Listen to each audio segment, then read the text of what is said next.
Good evening. Welcome to Eyes on Africa News online at eoanews.com and right here on YouTube at Hermela TV.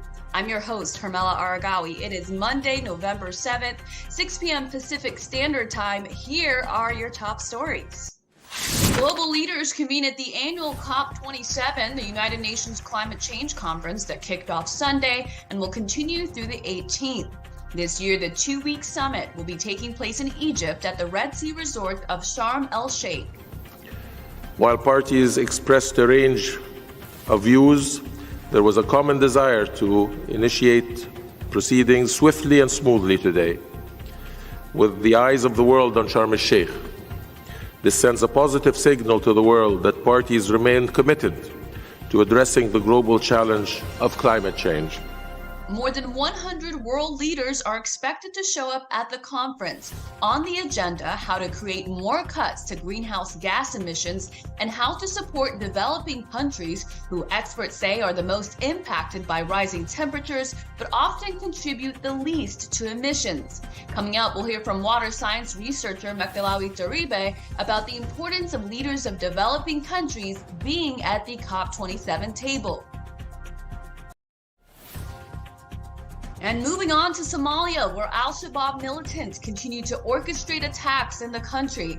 Over the weekend, state-run Sana news agency reported a suicide bomber detonated explosives near a military camp outside of the capital city of Mogadishu. The attack reportedly killed 5 people and wounded 11 others. This comes just a week after Al-Shabab car bombings killed more than 100 people and injured more than 300, according to Somalia's President Hassan Sheikh Mohammed. Mohammed at the time said the country is at war with Al-Shabab. Somali political analysts tell us Al-Shabab was only operating in the rural areas of southern Somalia for a long time, but in recent months have escalated their attacks. They say militants are demanding taxes from citizens just to do ordinary things like travel throughout the country. This comes at a time when Somalia is facing a devastating drought. At the conclusion of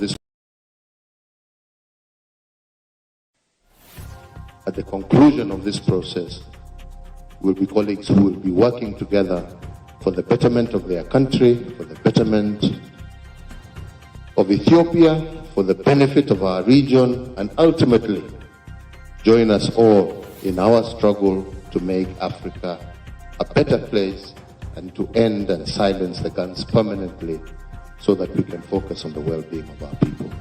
The Ethiopia peace talks is now in implementation phase. On Monday, military leaders from the Tigray People's Liberation Front rebels and the Ethiopian government convened in Nairobi, Kenya, to talk about the process, which includes disarmament of the rebels.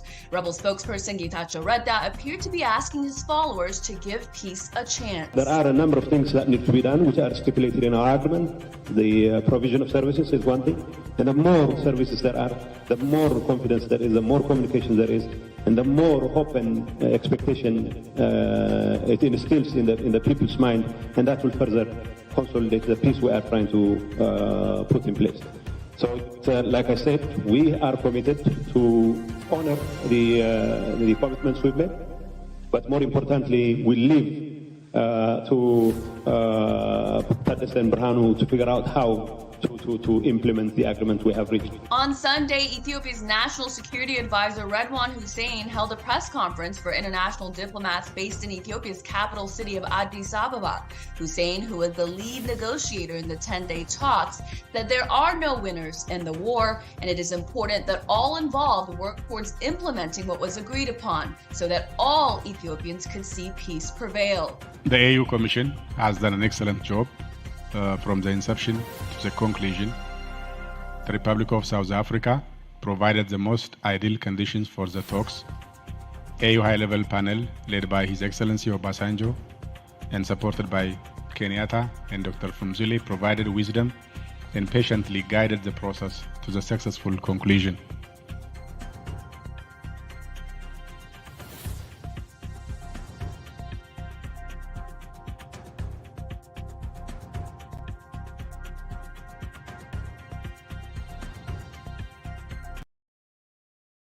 All right, welcome everybody. Welcome to Eyes on Africa News online at eoanews.com and right here on YouTube at Hermela TV. Please make sure you like, subscribe, and share the link so others can join this conversation and discussion today. COP27 is the annual United Nations Climate Change Conference that's happening. More than 100 leaders. Global leaders are in Egypt right now discussing ways to mitigate climate change, and both developing country leaders as well as developed country leaders rather are at the table. So we'll be discussing what that will mean specifically for developing countries. We'll hear from Mekdalawi Daribe about what that means for countries that are not the ones that are usually contributing the most to greenhouse emissions, but are the ones who are having to pay for the cost. We'll also speak with Lawrence Freeman, who says that climate change is a way to prevent the industrialization of African countries. So we'll hear from him in just a bit. Let's talk about some of the updates as far as the Ethiopia conflict and the peace talks that happened over the weekend. There were interviews that were done with people, Ethiopians from Tigray in Tigray, who said the people of Tigray are sick of war and they are ready for peace. It appears the only element that is not ready for peace is some extremist elements in the diaspora, Ethiopians that were supporting the Tigray People's Liberation Front up until the group signed that peace deal last Thursday. Twice over the weekend, they blocked highways in the United States, one being here. So what you're looking at right now, what we heard about where we are hearing that, let's take a look at that news clip and we'll talk about what more happened that's not in this news clip. So what you're looking at right now, what we heard about 15 minutes ago was that troopers immediately gave them a dispersal order. Obviously, this is in the middle of the highway. This is not legal. This should not be happening on a highway. Protests are good, but it shouldn't ever happen on the highway because there's a safety issue here, not to mention that this is causing major gridlock. Take a look at that. As you can see, all the cars, red lights, nobody's moving at all. And downtown Seattle, looks like our video is going in and out there, but as you can see, nobody's making any movements at all. We know a lot of folks are probably heading north to go to the Huskies football game a little bit later today. So again, gonna have to make some other plans. You can see all the law enforcement have everything blocked off and nobody is able to move anywhere as of right now. And so many of you are watching this wondering how will this play out? This is going to impact many people trying to get to places. Again, this is a major thoroughfare, I-5 North. This is near Mercer Street. Already a busy Friday evening commute to begin with a lot of events happening in Seattle. Not to mention the weather, and then we got the football game as well. Now, we did get a chance to speak with Trooper Rick Johnson from the Washington State Patrol. He told us that I-5 near Mercer was shut down because of some type of protest. He said that they have given the dispersal order because, again, this was not a legal protest. You're not allowed to shut down a major expressway to express whatever protest you would like to. And again, he said right now their dispersal order had not been responded to, but as you can see on your screen right now, several law enforcement are in the area looking like they are taking control of this situation right on I-5 northbound. Yeah, this is a massive response, obviously. So let's get an aerial view of what it looks like right now. You see cars going nowhere right now, and you see those flags on top of those cars. So this was a planned event by these protesters who met up and decided to do this. They have the Tigray flag there on their cars. Again, Tigray is a region in northern Ethiopia, and they are protesting genocide and a recent truce deal in that country right now. They're upset about it. They're obviously trying to bring attention to it, and it's working because here we are talking about this. It is causing massive backups for many people in Western Washington right now. All right, so they are getting attention. That's one thing. And of course, the blocking of this highway is illegal. But more than that, there's a reason that it's illegal. In Seattle, there was at least one report of an ambulance and an emergency vehicle that was slowed down and had to be guided by police off the highway and onto an exit so that it could detour to get to the hospital that it was getting to. It was carrying a man that was in critical condition that had been in an accident. And so this is not just illegal. You're actually getting in the way of people getting medical care that they need. Seattle was not the only place that this happened over the weekend. The protesters also did the same in Washington, D.C. And we were looking at comments from Americans in that area, in those areas, both in Seattle as well. And yes, they are getting on the news for doing this, but they're also upsetting a lot of residents. I think that news outlet in Seattle happened to do a really decent job in covering it. They mentioned that there was a peace deal, a truce deal. Now, I would have preferred to have them say, as journalists, what they are saying, what the protesters are saying is a genocide. That is something that needs to be designated. There needs to be a process to determine that even exists. But nonetheless, I'll be understanding. Local news is really understaffed. They don't necessarily know what's going on in Ethiopia. They're having to do this on the fly. So considering that's the case, I think they covered that as well as possible. There was some write-ups on other Seattle stations that weren't as thorough. But again, to some degree, I'm understanding about their staffing issues, their understanding of what the conflict is in general. They're covering it because the highway is blocked, and that affects the citizens and the residents in the Seattle area. So they're having to hurry up and learn what exactly these protesters are protesting, what the conflict in Ethiopia is. And the same is true in Washington, D.C., where they blocked one of the highways there. So a lot of the residents angry, wondering why there weren't arrests. As far as I know, there weren't any reports of arrests in either city. But again, it's illegal because it actually impacts the lives of people in that area. When you have an emergency vehicle and you have cars purposely shutting down a highway because they're unhappy with a peace deal that was signed after 2 years of conflict. This is not a civil disobedience action. This is not something honorable. This is not bold and courageous. This is simply entitled and not having regard for people's lives right here where they are actually protesting, but also beyond in Ethiopia, where Ethiopians in the country are ready for peace, particularly those that are most impacted by the conflict. So who are we here in the diaspora to decide that that's not good enough for us? None of us are picking up a gun and going to fight, although people like to claim that they'll do that for Tigray.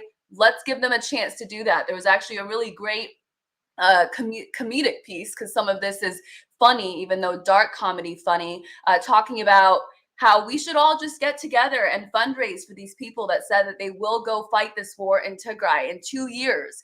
We haven't heard of very many people actually leaving their comfortable lives in the United States and going to fight in Tigray. The casualties on the ground are beyond what we can imagine as people here in the United States or in Europe or in other places where we do not have to really consider a war erupting overnight and our lives being upended by that. So on the other side of that is that the majority of Ethiopians and Eritreans in the United States and in Europe are ready to welcome this peace deal. They are welcoming it, even though, and this is something I would like to discuss with Lawrence Freeman coming up, even though part of this deal is not getting accountability, not holding very many people accountable on the side of the TPLF leadership, those who actually calculated and planned this war and put the people of Tigray and the greater Ethiopia, including the neighboring Amhara and Afar regions, in danger unnecessarily for the aim of getting back into power, which they didn't do, although they did get to stay as a political group as long as they disarm. They're able to get back into the political fold. So in so many ways, those who started the war 2 years ago are getting off scot-free, but that doesn't mean the amount of damage on the ground is not something that's enraging to Ethiopians and Eritreans. But many are saying, let's move on. If this means that those who had the guns and were terrorizing the people of Tigray, terrorizing the people of Amhara and Afar regions and the country as a whole, are going to put their guns down, then we can move forward, regardless of how enraging it is for a lot of people that you can do something that causes this kind of damage and still walk away without any accountability. So these protests are in the context of all this. The people, the larger people, the majority people of Ethiopia and Eritrea are actually welcoming this peace deal. Last week in Washington, D.C. and Geneva, there were rallies largely celebrating the peace deal, but also reminding the United States that it needed to change its policies in the Horn of Africa, reminding the United States and Europe, not that they need a reminder, but that the people have not forgotten who the TPLF is, the entire people of the Horn, but nonetheless are not holding resentment over the last 2 years and are willing to move on for the sake of peace. So it's unclear where these protesters are going. It seems like they're more extreme than the TPLF leadership, who sat down in South Africa and after 10 years actually signed a peace deal. We can talk on and on about the mistakes that they made that cost people's lives, but that decision to actually sign that peace deal, regardless of whether it's because they didn't have the military upper hand or not, is a good decision, is one that the people of the Horn overall should accept, even though they might not be happy with the exact terms of it. So without further ado, let me bring in Lawrence Freeman. We're going to talk about the advancing of the terms of this peace deal, but we're also going to talk about the climate change conference that's happening in Egypt, and the role of Africa and in this, and how it will actually impact Africa and other developing countries. So Lawrence, thank you so much for making the time to have a conversation with us today.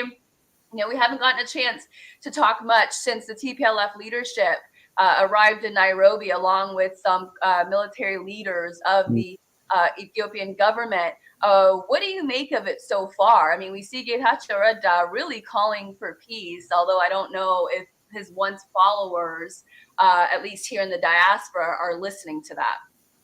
Well, I think, as you mentioned earlier, Ambassador Redwan had a press conference yesterday, and he answered a number of the key issues that were on people's minds to a group of ambassadors in Addis Ababa. And the key issues that he reiterated, which were also in the peace agreement, is that the TPLF is accepting the sovereignty of Ethiopia. They've agreed that they cannot have a defense force. In fact, Ambassador Redwan said no group of people can have their own defense force. If they become part of the government, then they're part of the government's defense force.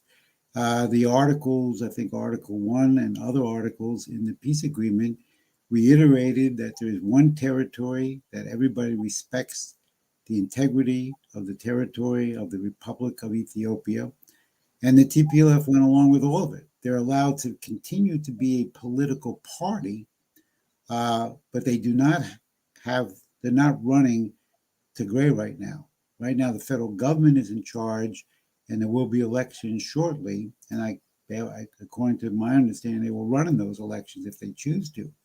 But the control of Tigray is by the federal government. And all the comments by the TPLF leadership is they will accept that. And today, I think in Kenya, we had the meeting of the two leadership of the military of the TPLF and the Ethiopian Defense Forces. And they mapped out, because they have 30 days from the signing of the peace agreement, which was, I guess, the second. So they have 30 days for disarmament. And they mapped out when light arms have to be turned in, when heavy arms have to be turned in.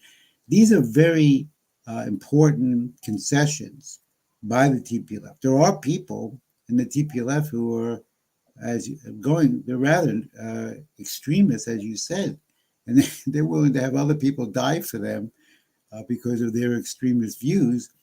We've also had people from the West make very unfortunate views. I listened to Alex DeWild's comments at a webinar and other people on the webinar, and they're still claiming that the Ethiopian government was trying to eliminate Tigrayan people, and they still have the charges of genocide and ethnic cleansing. We're not out of the woods. We had a massive step forward. The government is saying all the right things right now. The question is the speed of which we can carry them out, because from my experience, peace deals are very fragile, and motion has to be taken. My concern is not the Ethiopian government seems to be in the right direction, but how fast they move. We have to have a full employment of the youth and every other unemployed person in Ethiopia to rebuild northern Ethiopia and rebuild it better, and have an expansive economic program for the development of all the people of Ethiopia. How fast do shovels get in the ground? I think they already are. How fast do we provide food, medical equipment, electricity, schools reopen, housing is made available? The speed of which these are done, in my opinion, from many years of looking at these kinds of arrangements, will determine the success and will eliminate or undermine those who are still advocating to break the peace deal.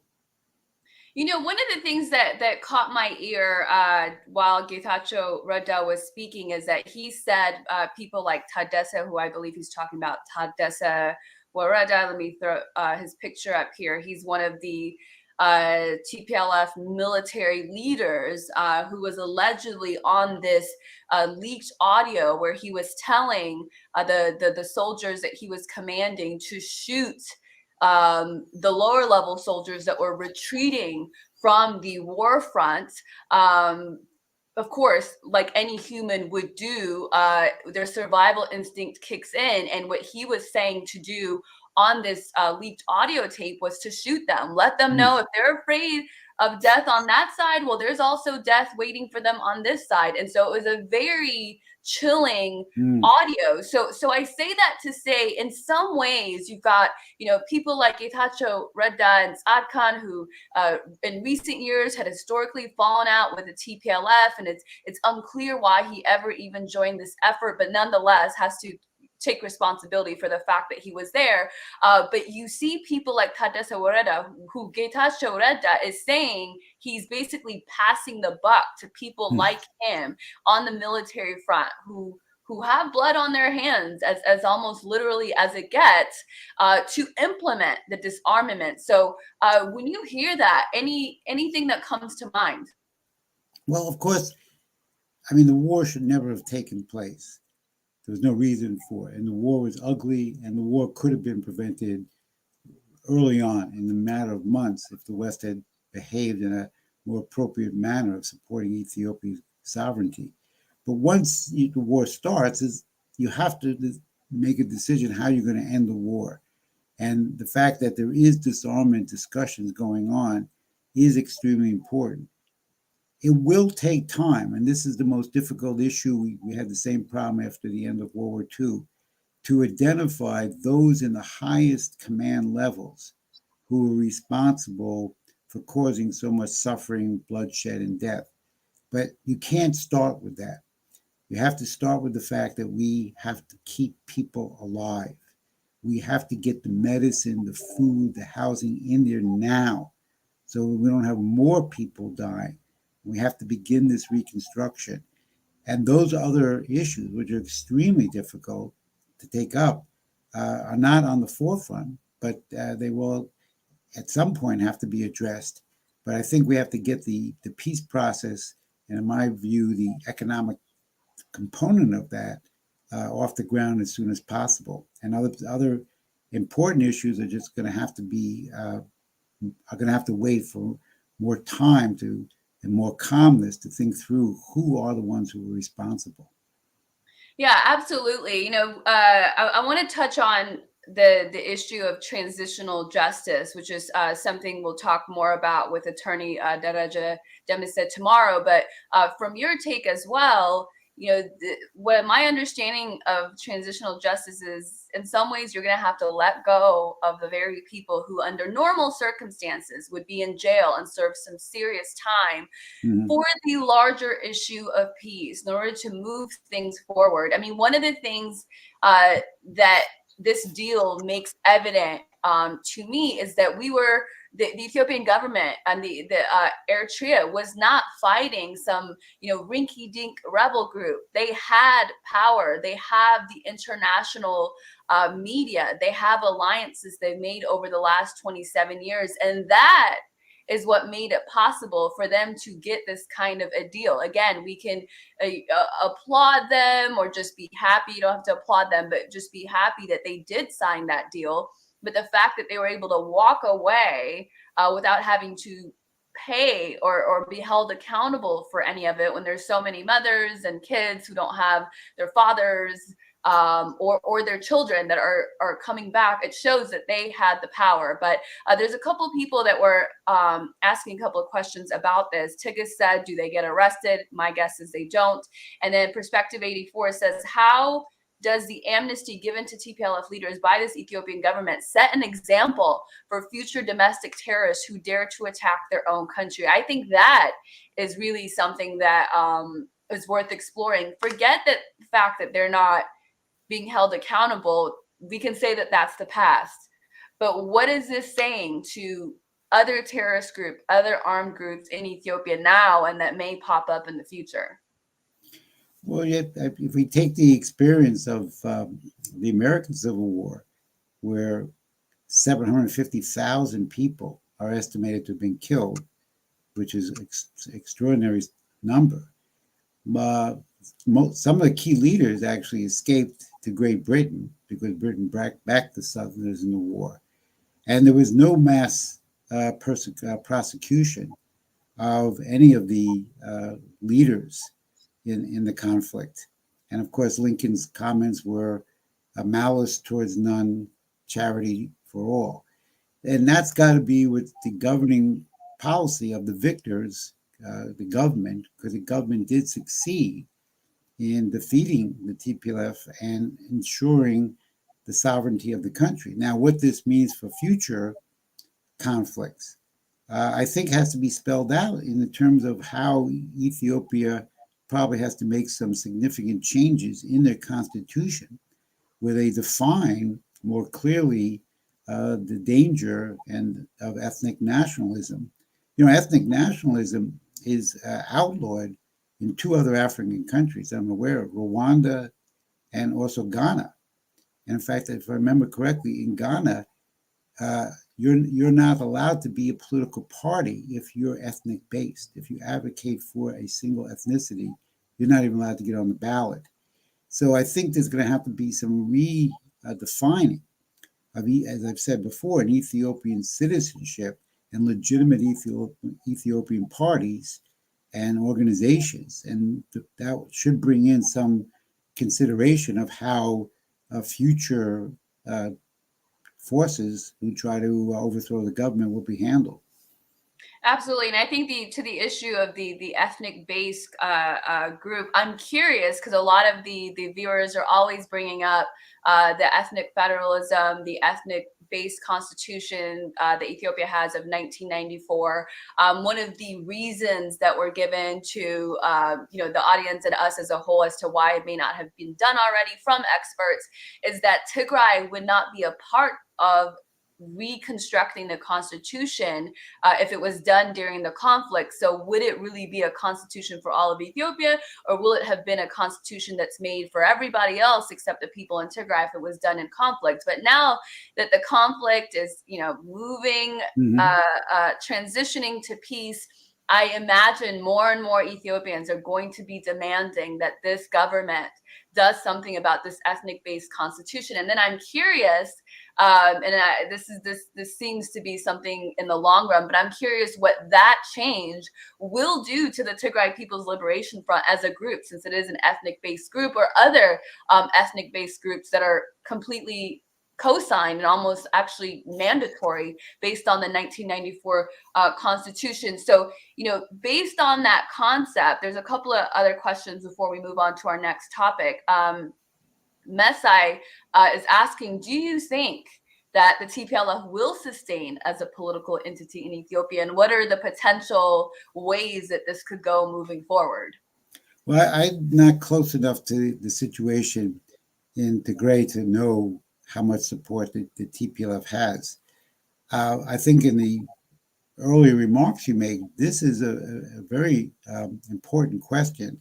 How does the Constitution, if it's amended or changed, how do they define citizenship of Ethiopia?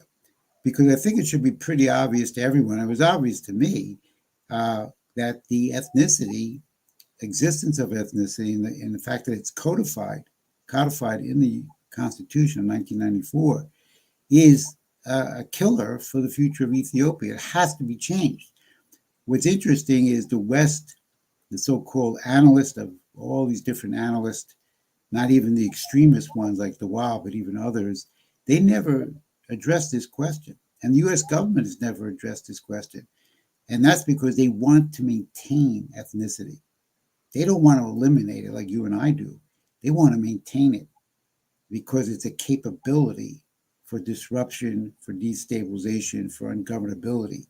So they will have to, it seems to me the government has to move in this direction. It has to be a very open discussion with the people. And then I think that's the way you prevent these terrorist groups from operating in the future. You set very strict guidelines of who is allowed to be a political party. And if you do promote ethno-nationalism, is that an automatic exclusion from being a political party, as an example is in Ghana? So these kinds of things can be implemented. They're very touchy issues, but they can't be avoided. They have to be taken on. And I hope we have the leadership in Ethiopia that has the courage to take these on, because they will be fundamental in deciding the future of Ethiopian sovereignty.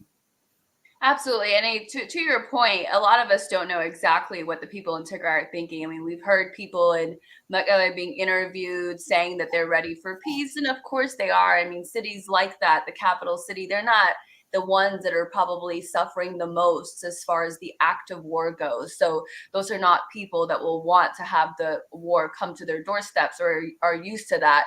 And so I'm curious how what they say might compare or be different to those in the rural area who have been probably most impacted by the war, by the weaponization of humanitarian aid that was being siphoned off to the rebels, by aid that wasn't getting to them because of active conflict, what they've been told by the local media, which is the only media that they've been listening to for 2 years, the Tigray Media House, the Tigray TV. And, you know, I've said this before, I watch those clips and I watch some of their programming, and it's very eerie. I mean, if that's the only thing that you're hearing, then you think the entire world or the entire Ethiopian people and the Eritrean people are against you because you were born to this ethnicity. So I'm curious, you know, what they will say after this is all over.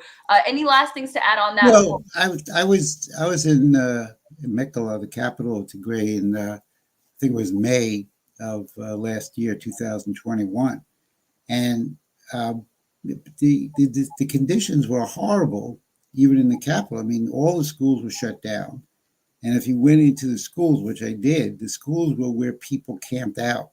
So they'd have a classroom, and it would just be lined with mattresses, and everybody just slept on those mattresses, and there was hung their clothes out. There was no schooling going on. There was no education going on. It was deplorable conditions. That's not the way human beings should live. My gut feeling would be that people have had enough, that no one wants to live like that. We weren't born and created to live like animals. So there is probably a healthy desire by the majority, I would assume, that want to have a life and want to be treated as human beings and want their children to go to school and be educated. I gather there's probably been no education going on in that area for years now, at least for 2 years.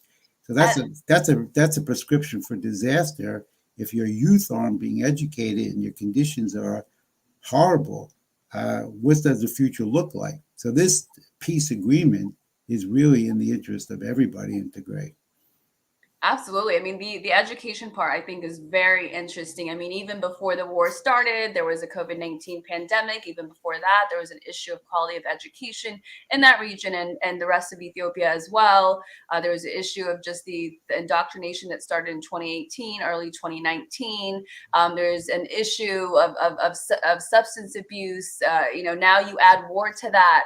And all the issues that brings and the atrocities and the trauma, I imagine there's a lot of work to be done in that region. I want to make a transition to the Climate Change Summit, COP27. You've got more than 100 leaders convening in Egypt, which is an interesting location from the Ethiopian perspective standpoint, talking about climate change again. And what stands out to me about the issue of climate change is, you know, sometimes it feels like it's a it's a theoretical conversation that all these countries fly into, and of course people always talk about how a lot of the leaders come into these private jets that aren't exactly environmentally friendly. But you recently wrote an article with a very grabbing headline: "Climate Change, a Weapon to Prevent Industrialization of African Economies."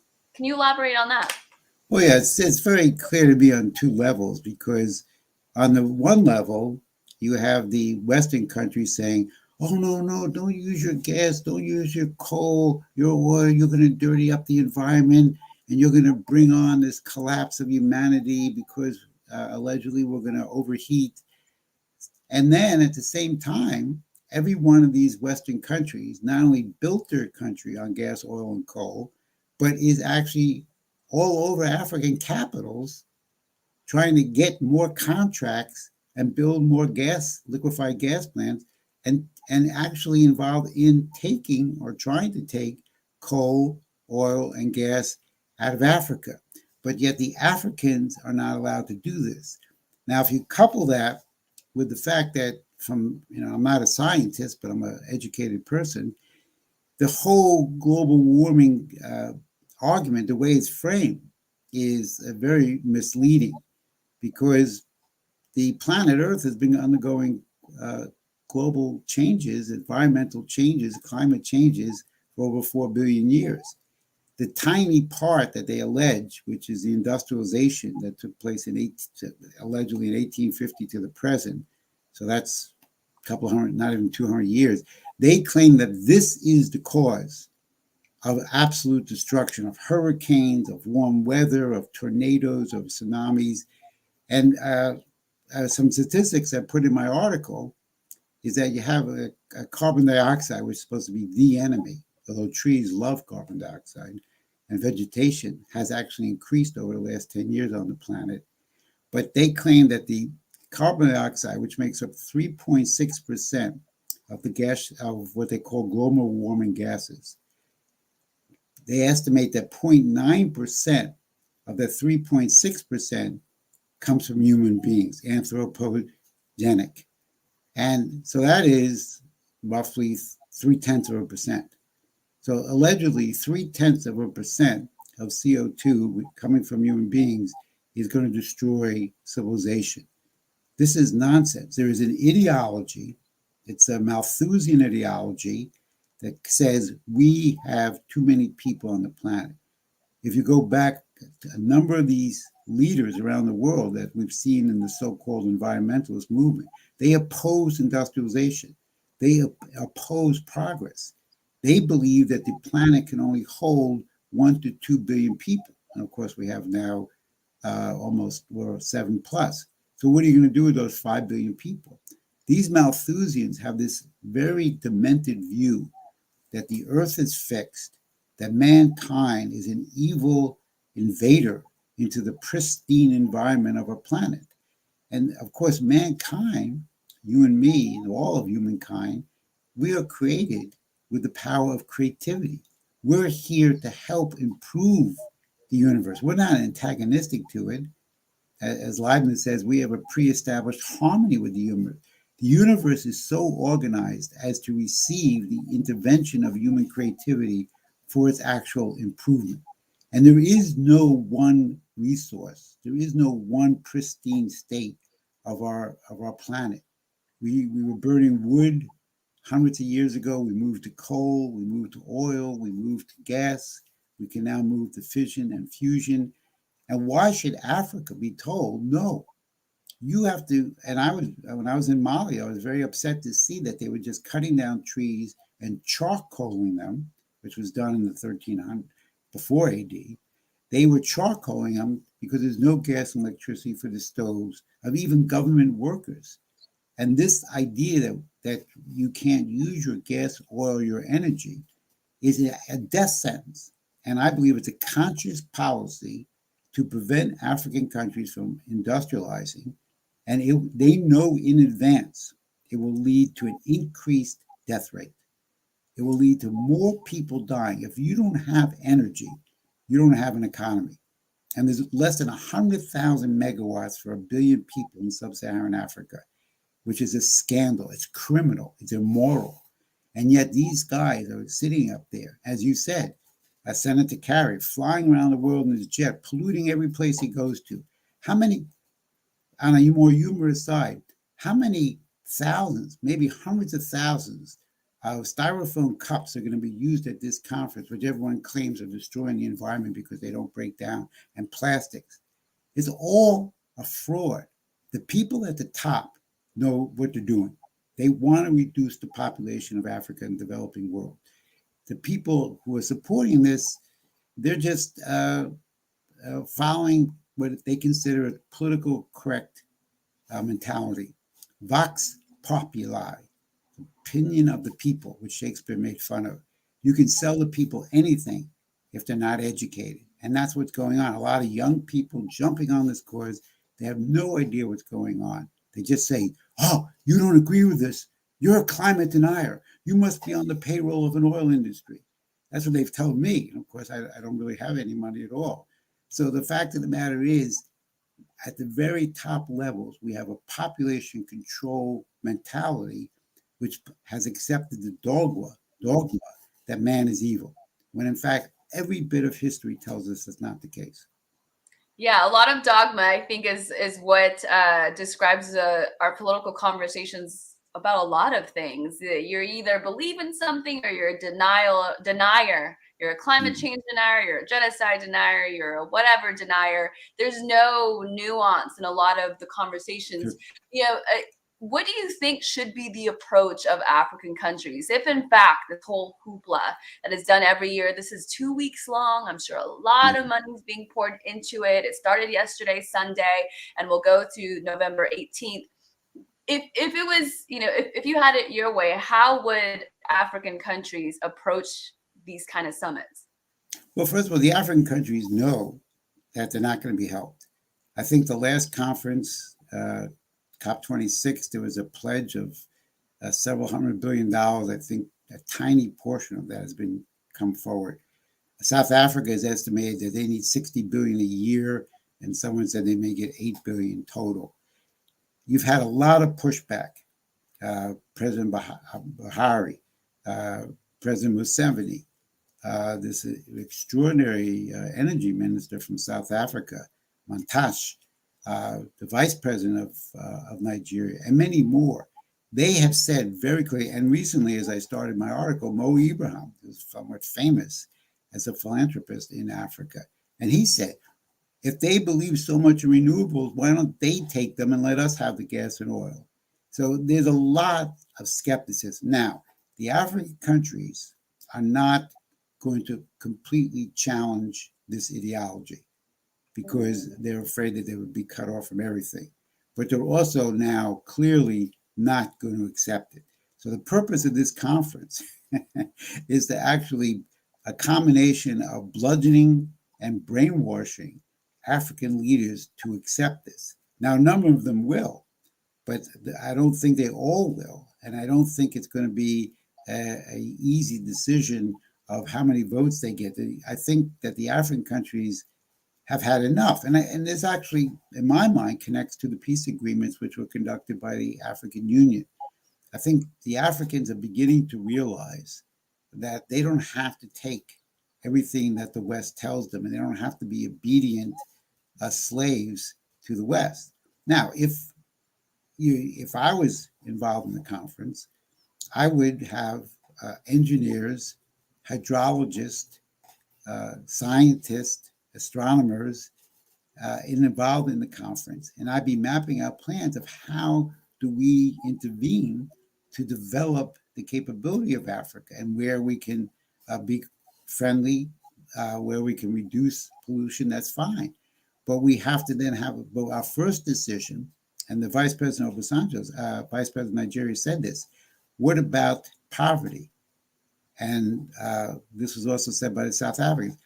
You're telling us that global climate change is killing people, but we're seeing the lack of energy killing people now. What about energy poverty? So I think the African countries, if I was involved, and I'm sure this is totally blasphemous, probably get you in trouble for having me. But I would burn every lump of coal, every bit of oil, every bit of gas while I was transitioning to a nuclear-based fission economy, because the lack of energy is the biggest killer in Africa today. And therefore, there's nothing that can be worse than not having energy. And if you have an industrialized society, you need real power. Solar power is not sufficient for industrialized society. It can light bulbs, but that's about it. I mean, I was in Nigeria, couldn't even run air conditioners. And windmills are just inefficient. They use up more energy than they produce, or at least it's a net wash. So there are things we could do, but right now what's killing people is the lack of energy. And these people dismiss that. And they say, well, you have to understand that the whole planet is about to implode. And Africa, I believe, is responsible for 3% of CO2 emissions. So that's 3% of 0.9% of 3.6%. So you're dealing now in tiny, minuscule percentages. Even if that's true, that that's the cause, it is so infinitesimally small that to tell Africans you can't burn your energy resources is it's criminal. And you could call it an act of genocide if it's fully implemented. But I think the Africans are fighting back. So that's the good news. It seems to be the theme in so many ways. So curious to see how this ends up. Again, it goes through November 18th. So there should be some new developments that maybe we can discuss later. Lawrence, thank you so much for your insight. Really appreciate your time. Thank you very much. I look forward to seeing you again. Thank you. And Lawrence Freeman, AfricaandtheWorld.com, everybody, to get Lawrence's writings. Thank you. Have a wonderful night. See you next time. Bye-bye. Hey, thank you all for joining me. There's more on the climate change conference and how it's actually affecting developing countries differently than it affects developed countries. And for more on Lawrence's writings, you can go to Lawrence Freeman, AfricaandtheWorld.com to support the independent journalism and help us keep this going and scale it up. You can go to eoanews.com/donation and contribute there. You can contribute one time or become a monthly member. There's 3 different tiers. I believe it's 20, 30, 50. I didn't do it. The person who did my website did. But please go there and pass it on to your friends. We need to scale up.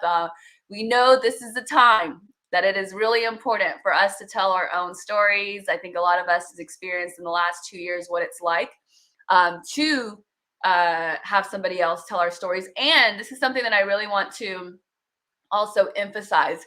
This is a time where the very people that intentionally told the story about Ethiopia in a very demonizing way, tell the stories about Eritrea in a very demonizing way of the people, are going to try to come back around and be a part of writing our stories. And so please be careful who is approaching you. I mean, if Nima El Bagir approached you and wanted to write about how you played a part in Ethiopia's sovereignty or protecting Eritrea's sovereignty or the No More movement, you wouldn't do an interview with her. So there's a lot of other people like that who may approach you.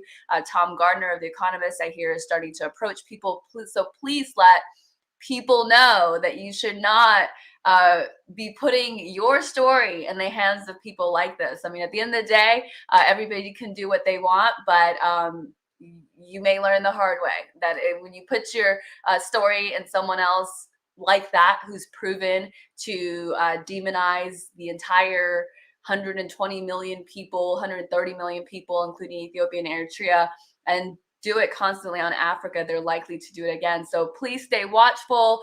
This is a really important time for us to make a peaceful transition, really stay watchful in terms of who's coming around and trying to weave different stories and use you in this time and capitalize on what is an incredible feat for the Ethiopian government, the Ethiopian people, the Eritrean people who've all taken part in fighting TPLF and protecting the sovereignty of the countries in the Horn of Africa. Again, if you'd like to support independent journalism and help us scale up, you can also become a member at patreon.com/HermelaTV.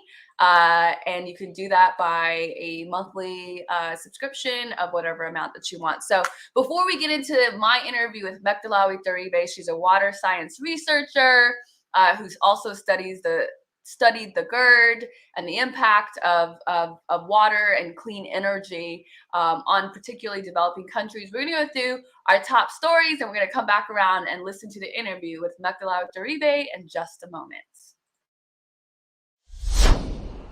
Good evening. Welcome to Eyes on Africa News, online at eoanews.com and right here on YouTube at Hermela TV. I'm your host, Hermela Aragawi. It is Monday, November 7th, 6 p.m. Pacific Standard Time. Here are your top stories. Global leaders convene at the annual COP27, the United Nations Climate Change Conference that kicked off Sunday and will continue through the 18th. This year, the 2-week summit will be taking place in Egypt at the Red Sea resort of Sharm el-Sheikh.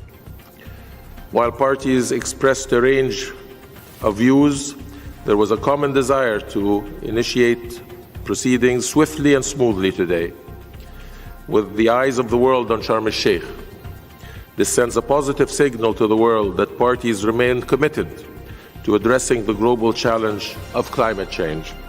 More than 100 world leaders are expected to show up at the conference. On the agenda, how to create more cuts to greenhouse gas emissions and how to support developing countries who experts say are the most impacted by rising temperatures but often contribute the least to emissions. Coming up, we'll hear from water science researcher Mekdalawi Daribe about the importance of leaders of developing countries being at the COP27 table. And moving on to Somalia, where Al-Shabab militants continue to orchestrate attacks in the country. Over the weekend, state-run Sana news agency reported a suicide bomber detonated explosives near a military camp outside of the capital city of Mogadishu. The attack reportedly killed 5 people and wounded 11 others. This comes just a week after Al-Shabaab car bombings killed more than 100 people and injured more than 300, according to Somalia's President Hassan Sheikh Mohammed. Mohammed at the time said the country is at war with Al-Shabaab. Somali political analysts tell us Al-Shabaab was only operating in the rural areas of southern Somalia for a long time, but in recent months have escalated their attacks. They say militants are demanding taxes from citizens just to do ordinary things like travel throughout the country. This comes at a time when Somalia is facing a devastating drought. At the conclusion of this process, will be colleagues who will be working together for the betterment of their country, for the betterment of Ethiopia, for the benefit of our region, and ultimately join us all in our struggle to make Africa a better place and to end and silence the guns permanently so that we can focus on the well-being of our people.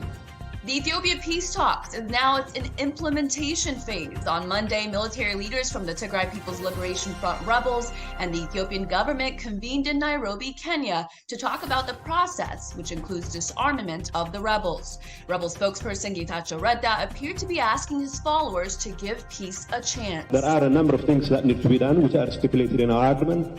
The provision of services is one thing, and the more services there are, the more confidence there is, the more communication there is, and the more hope and expectation it instills in the people's mind, and that will further consolidate the peace we are trying to put in place.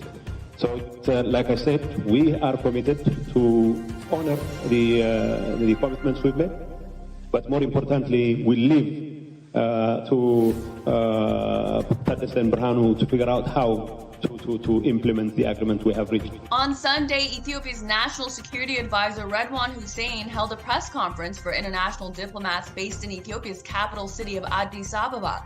Hussein, who was the lead negotiator in the 10-day talks, said there are no winners in the war, and it is important that all involved work towards implementing what was agreed upon so that all Ethiopians could see peace prevail. The AU Commission has done an excellent job from the inception to the conclusion.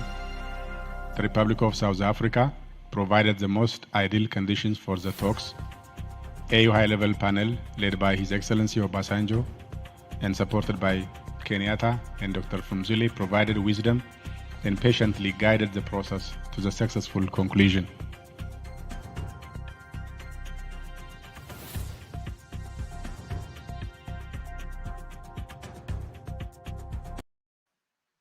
All right, so a lot of people really excited about this peace deal and what it has to offer today, Monday, in Nairobi. It's actually going into Tuesday soon in Nairobi. The commanders from the TPLF, as well as the military leaders from the Ethiopian government, are convening there this week to talk about the next steps, to talk about disarmament. We saw TPLF spokesperson Getachew Reda urging people to accept peace, but also a little concerning that he's leaving it to some of the commanders, like Tadesse, who mentioned, I believe, is Tadesse Wareda, the man whose voice was on that leaked audio tape that was allegedly him telling the people working under him or commanding under him to shoot any soldiers that were retreating from the war front. You guys might remember that audio clip was really difficult to muster. So the fact that people like that are going to be in charge of disarming, a little bit concerning, but maybe there's nobody else for the job as long as they stick with pushing through the negotiation deal. I mean, they are the ones that were commanding one way or the other, the people fighting under them. So it may be logical that they would also be the ones that have the ability to get those people, the cadres, the people working under them, to actually disarm. We saw a couple of very interesting acts of protest over the weekend. It appears the Diaspora, which up until the point of the TPLF signing the deal, the peace deal, has been supporting the Tigray People's Liberation Front, but now we're seeing a lot of people that have been supporting the TPLF in this 2-year conflict, now saying that the TPLF doesn't represent the people of Tigray, but they are here living in the United States, as well as Europe. We saw 2 protests in the United States, one in Seattle, one in Washington, D.C., where they actually blocked the highways, which is illegal to do because it's dangerous. It actually puts people's lives in danger. In the case of Seattle, I saw at least one confirmed report of an ambulance that was slowed down. The police had to step in and help that ambulance get off the exit. That vehicle was carrying a man who was involved in an accident and was in critical condition. So they were trying to transport him to the hospital. The same highway blocking happened in Washington, D.C. When you look at the comments online of residents that live in both of those areas, they were really angry. In the case of Seattle, I saw people saying, why aren't these protesters getting arrested if this is in fact illegal and is actually endangering the lives of the people in that area? Let's take a look at this short report from a local Seattle station about how they covered that particular protest. So what you're looking at right now, what we heard about 15 minutes ago was that troopers immediately gave them a dispersal order. Obviously, this is in the middle of the highway. This is not legal. This should not be happening on a highway. Protests are good, but it shouldn't ever happen on the highway because there's a safety issue here, not to mention that this is causing major gridlock. Take a look at that. As you can see, all the cars, red lights, nobody's moving at all. And downtown Seattle, looks like our video's going in and out there, but as you can see, nobody's making any movements at all. I know a lot of folks are probably heading north to go to the Huskies football game a little bit later today. So again, gonna have to make some other plans. You can see all the law enforcement have everything blocked off and nobody is able to move anywhere as of right now. And so many of you are watching this wondering how will this play out? This is going to impact many people trying to get to places. Again, this is a major thoroughfare, I-5 North. This is near Mercer Street. Already a busy Friday evening commute to begin with a lot of events happening in Seattle. Not to mention the weather, and then we got the football game as well. Now, we did get a chance to speak with Trooper Rick Johnson from the Washington State Patrol. He told us that I-5 near Mercer was shut down because of some type of protest. He said that they have given the dispersal order because, again, this was not a legal protest. You are not allowed to shut down a major expressway to express whatever protest you would like to. And again, he said right now their dispersal order had not been responded to, but as you can see on your screen right now, several law enforcement are in the area looking like they are taking control of this situation right on I-5 northbound. Yeah, this is a massive response, obviously. So let's get an aerial view of what it looks like right now. You see cars going nowhere right now. And you see those flags on top of those cars. So this was a planned event by these protesters who met up and decided to do this. They had the Tigray flag there on their cars. Again, Tigray is a region in northern Ethiopia, and they are protesting genocide and a recent truce deal in that country right now. They're upset about it. They're obviously trying to bring attention to it. And it's working, because here we are talking about this. It is causing massive backups for many people in Western Washington right now. It's working. It's probably not doing what exactly they want it to do, though. Besides getting attention, it's also, like I said, really angering and outraging a lot of local residents in Seattle. That was Friday. The Friday commute is already really terrible there. The traffic in Seattle continues to get worse every year, just like it does in major metropolitan cities. So I'm also curious. You know, I was in Seattle for one event where protesters were outside of the particular venue that we were at. I didn't say that much about it back then, but I do remember saying, why are these people allowed to be on private property? Why are they not arrested? I'm not for people just getting arrested willy-nilly, but there's certain boundaries that are there for a reason. You can't just disrupt a private event. We have every right to be there, just like you have every right to be across the street and protesting. But in Seattle, they were very aggressive. They were hitting people's cars. They were on the venue property.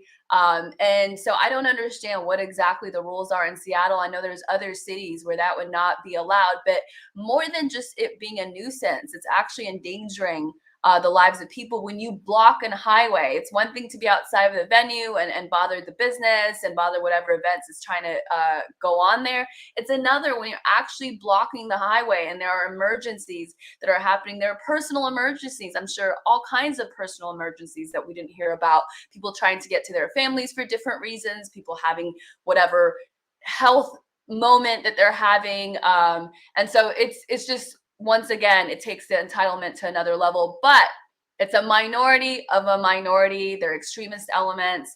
You know, these are people who are in the diaspora, very comfortable after that protest. They went home, you know, watched their TV, got on their phones, ate well, slept well, just fine. And so it does not indicate, as far as we can tell, it does not indicate what the people in Tigray actually want. There were some interviews done in Mekelle last week where people were genuinely ready for peace. It appears they were sick of being in the state that they were in. They said a lot of people had been hurt because of this war in Tigray, and many people just wanted peace and the opportunity to have their basic needs met, to be able to send their kids to school again, to be able to rely on the humanitarian aid that's coming in, or to be able to grow their own food, to go to the grocery store, do normal things that they're able to do, at least in the major cities, and then, you know, farm and all of that stuff in some of the rural areas. Now, on the positive note, the majority of Ethiopians and Eritreans appear to be welcoming this peace deal. I'm really actually pleasantly surprised. I'm not seeing a lot of skepticism or pessimism. In fact, I think maybe I was a little bit more skeptical than the majority of Ethiopians and Eritreans that were speaking out on this peace deal. Although I've talked to some folks who've expressed concern offline that maybe this disarmament wouldn't go well, that there's some people that are already expressing that they wouldn't disarm, but it's too soon to be pessimistic. The meetings in Nairobi are just the beginning. And last week, there were 2 rallies, both in Washington, D.C. and Geneva, continuing the call for a change in U.S. and EU foreign policy in the Horn of Africa. It doesn't look like it's changed at all. It looks like this war was just militarily won to some degree by the Ethiopian government, and that is why they got to the table. My understanding is, and we'll get into this more tomorrow night with attorney Dereja Demisa, the TPLF leadership got away with what they got away with, likely because they had America on their side, that they were not really going to be held accountable according to this deal. In fact, as a political group, would be allowed to exist. So that's something that we'll get into tomorrow night. Let's take a look at what happened in London yesterday. There was a rally just reminding folks, both in the US and the EU, that the policies against the Horn of Africa needs to change. That fight is not over yet. And I think one of our viewers said this well, and I'm going to read it because I can't say it better than you. Let me see.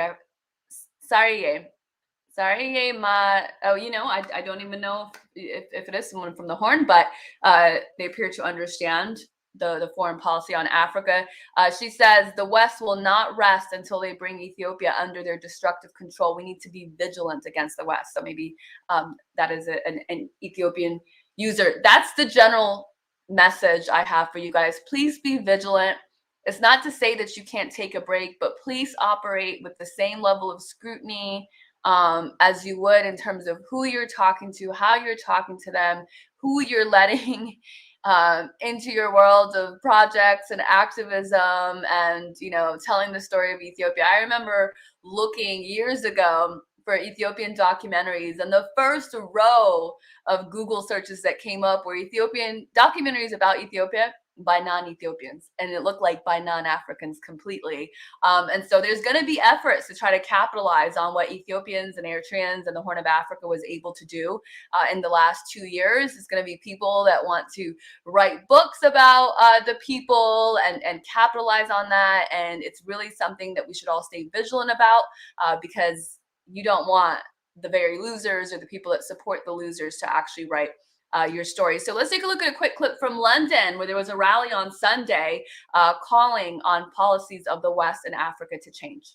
We demand, we challenge the State Department to reconsider its policies on East Africa, its policy on Ethiopia, its policy on Eritrea.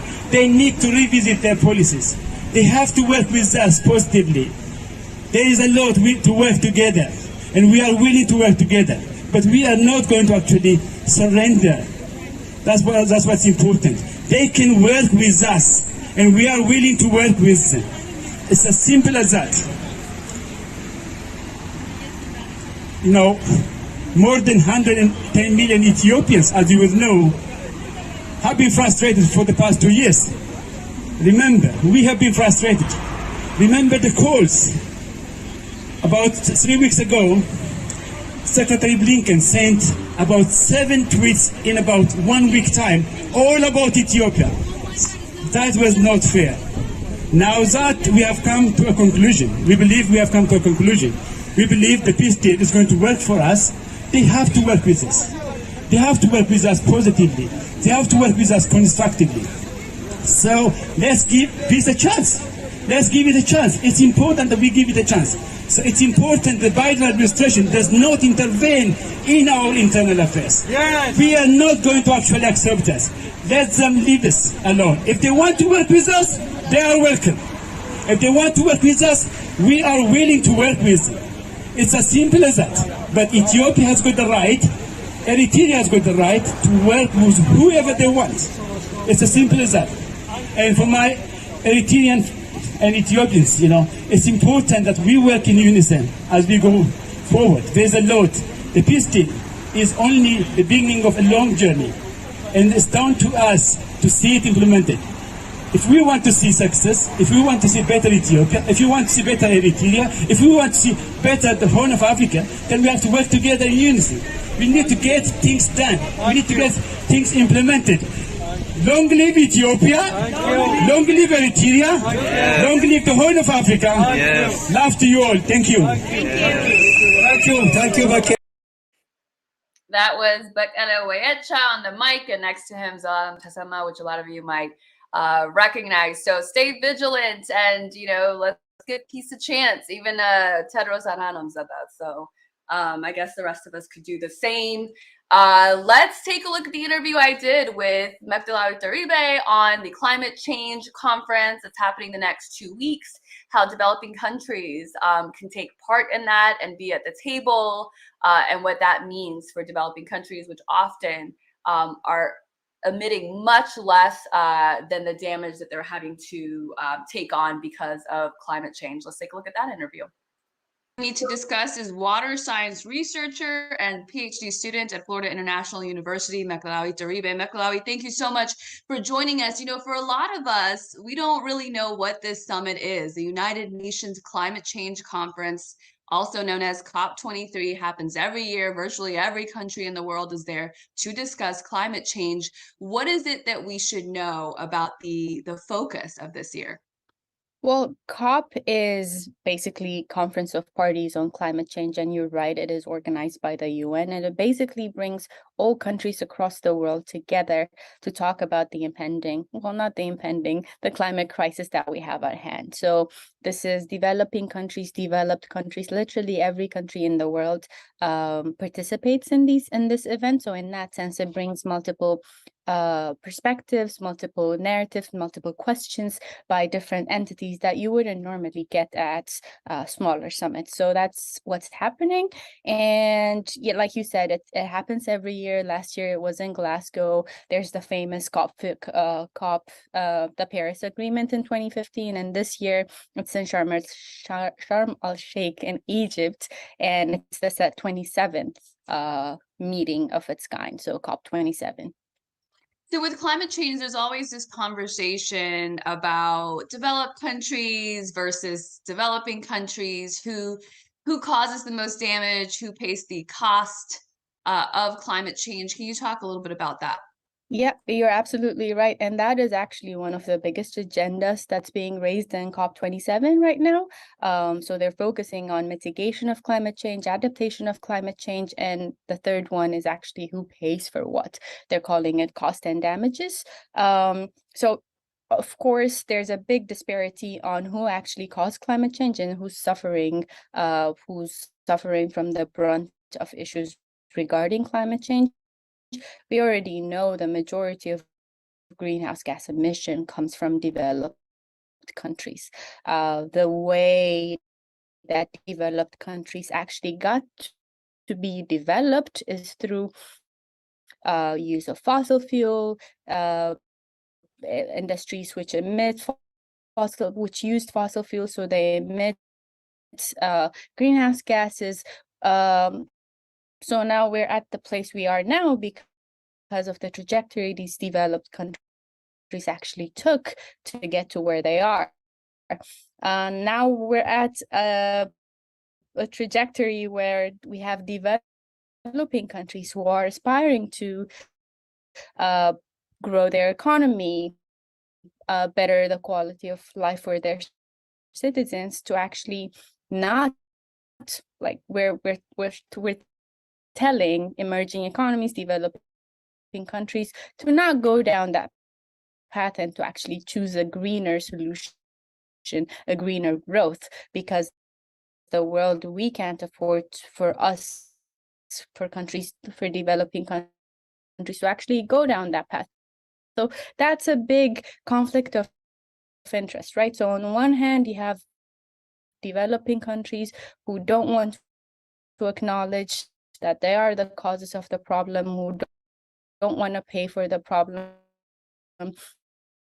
And the other hand, you have these developing countries being sort of pushed into a green growth, but green growth costs money, and there is no support for that. So much of the debate or the conversation in the COP is actually one of the major conversations at COP27 is actually, how do we deal with damages that come from climate change? Who pays for the damages that comes from climate change, right? So cost and damages, how do we reimburse people who suffer from climate change? That's actually a big one. And in my opinion, the fact that we even have developing countries at the table willing to negotiate in good faith about climate change that they did not cause, but they are suffering the brunt of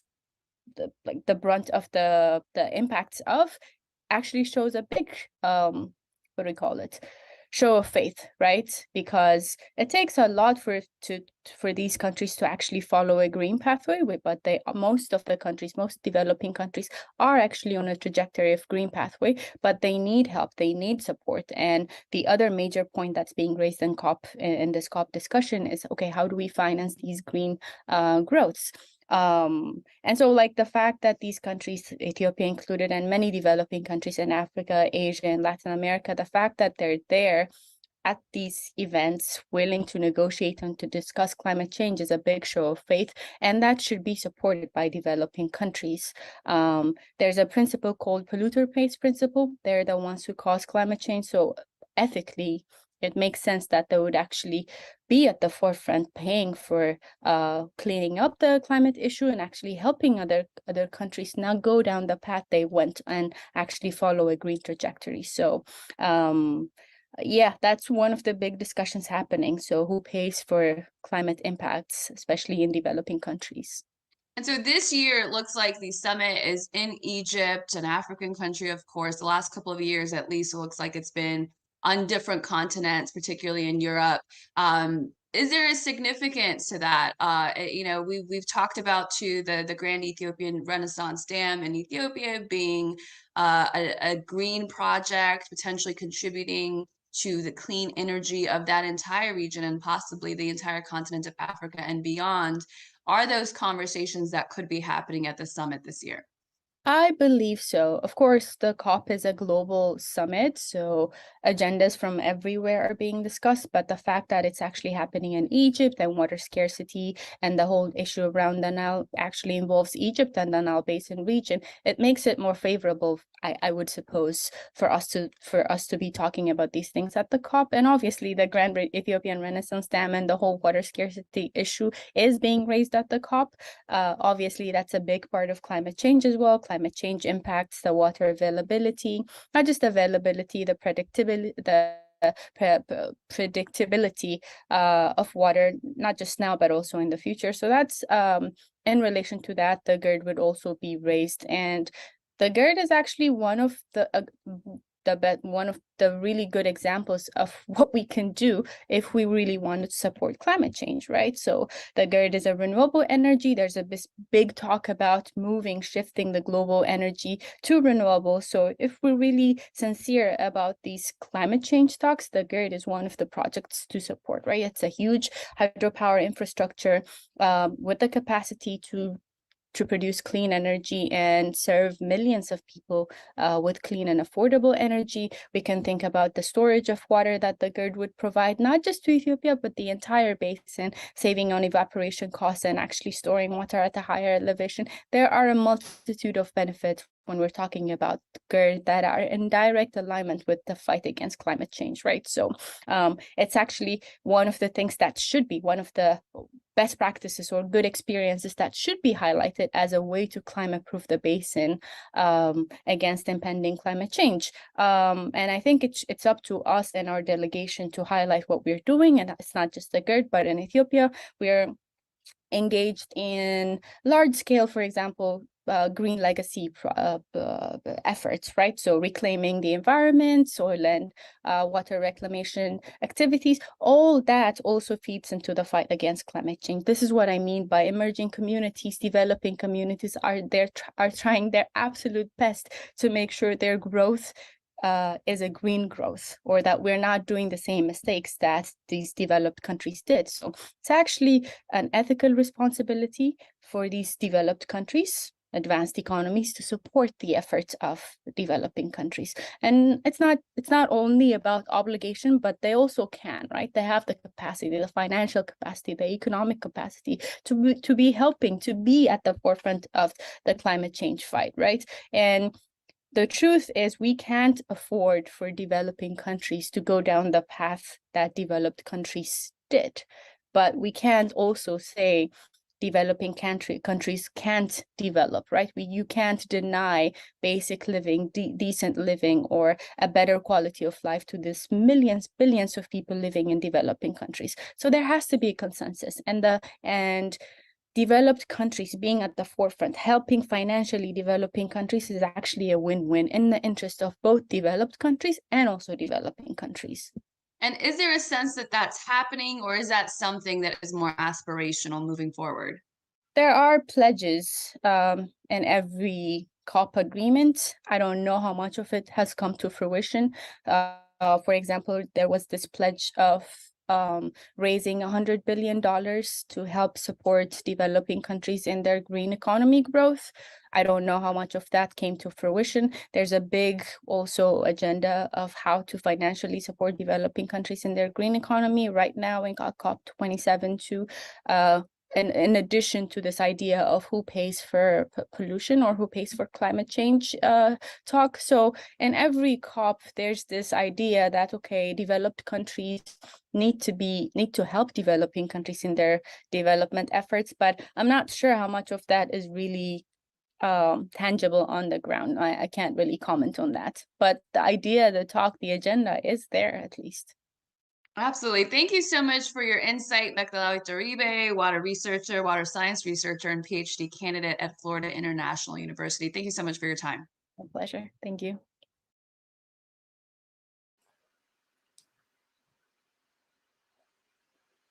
All right. Thank you guys for listening. Thank you for tuning in. Tomorrow we have a really good show with Daraja Demise that is coming. We're going to talk about transitional justice. What is that? Well, it's a part of the peace agreement. It's written in there. Some of it's probably going to piss you off, but at least you'll know what it is and what to expect in terms of what is and what is and isn't, and what will and won't happen with the TPLF leadership that is accused of some of the worst atrocities. I'm also curious what it means for people within the Ethiopian government that were accused of atrocities in this war. Does that apply to them? I don't know. All I do know, there were dozens of people, according to the government, that were arrested for alleged atrocities, and it is a government. So I would think it would have to hold its people accountable in a way that a rebel group may not have to as part of this deal. So that's a conversation we'll have with Daraja Demise. We're also going to talk to a Somali analyst in that region, in the Horn of Africa, about what is happening with Al-Shabab. Why are they on the rise? What is this current government of Hassan Sheikh Mohammed, the new president that came in May? What are they doing? What aren't they doing? What is the role of the people in these areas where Al-Shabab is growing? What I'm learning, and we'll talk more about it tomorrow, is that the people themselves are actually fighting back because they're having to be taxed and, all these different issues because of this militant group. But they also don't know how much support that they have from the government in order to completely fight them off and eradicate them. And Somalia is right there. Our neighbor also has one of the longest coastlines in Africa, if not the longest. So many resources as well, a lot of oil, a lot of natural resources. Has a large part of the sea there as well, which makes it valuable for trade routes and all kinds of things. So I think the more we learn about Somalia, the better informed we are about the Horn of Africa. Thank you guys for tuning in. I'll take a look at the questions and comments and see if it's something that we can answer next time. I'm also looking at the guest suggestions on Twitter. I'll also take some on Facebook and in these comment sections. So if there's anyone in particular you want to hear from on any issues out of Africa, on any particular country, please let me know. Congo is also something we'll focus on this week, trying to get my friend Kambale, a Congolese American journalist, because he knows his stuff. So thank you guys so much for tuning in. I'll see you tomorrow. Thanks for watching. You can continue to follow our work at eoanews.com and right here on YouTube at Hermela TV. To support our programming, please consider contributing by going to eoanews.com/donation or become a member at patreon.com/Hermela TV. Good night, and we'll see you right here tomorrow night.